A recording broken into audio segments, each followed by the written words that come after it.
Ketika pria ini keluar rumah, ia melihat mobil kecelakaan. Tapi bukannya menolong, ia justru memungut paku dari jalanan. Ternyata, setiap malam, Yono menebar paku di jalan raya, bukan untuk menjebak musuh, tapi untuk menjebak pelanggan. Karena tak jauh dari sana, ia dan istrinya membuka bengkel kecil. Setiap mobil yang bannya pecah, terpaksa datang ke tempat mereka.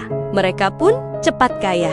Tapi suatu hari, semua berubah. Sebuah truk proyek membuat paku itu terpental, dan usaha mereka jadi sepi total. Yono kesal. Ia datangi proyek dan mengamuk. Akhirnya ditangkap polisi. Untungnya, cuma ditegur dan dilepaskan. Pulang dari kantor polisi, Yono makin nekat. Ia bor jalanan dan menanam paku permanen. Bisnis pun kembali ramai. Sampai suatu hari, mobil mewah mengalami kecelakaan.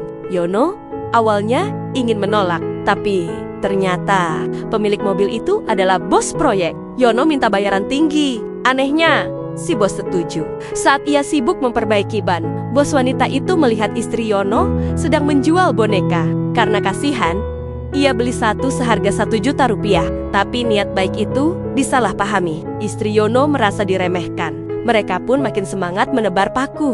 Hari-hari berikutnya, bengkel makin ramai. Sampai tiba-tiba, anak dari bos wanita itu diculik. Satu-satunya petunjuk, hanya boneka yang ditemukan di lokasi. Polisi curiga pada Yono, tapi tak punya bukti kuat. Akhirnya, seorang tetangga diminta mengawasi dan benar saja, ia melihat setiap malam istri Yono menanam paku di jalan.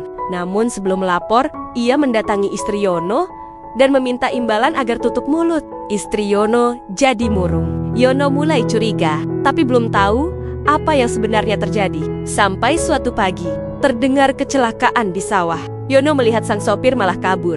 Ia mencoba mengejar, dan saat membuka bagasi mobil itu, ia menemukan anak bos yang selama ini hilang. Tanpa sengaja, Yono jadi pahlawan. Bos wanita itu sangat berterima kasih. Ia memberi hadiah 1 miliar rupiah. Yono dan istrinya hidup mewah. Mereka pun bisa membeli mobil baru. Tapi di hari yang sama, ada lagi korban kecelakaan.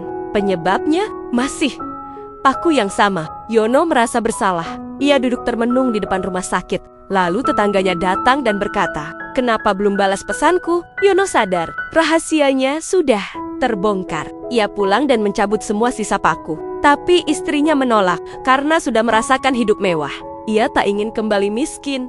Yono menyesal. Dan akhirnya, ia menyerahkan diri ke polisi karena uang bisa dicari, tapi rasa bersalah akan menghantui selamanya.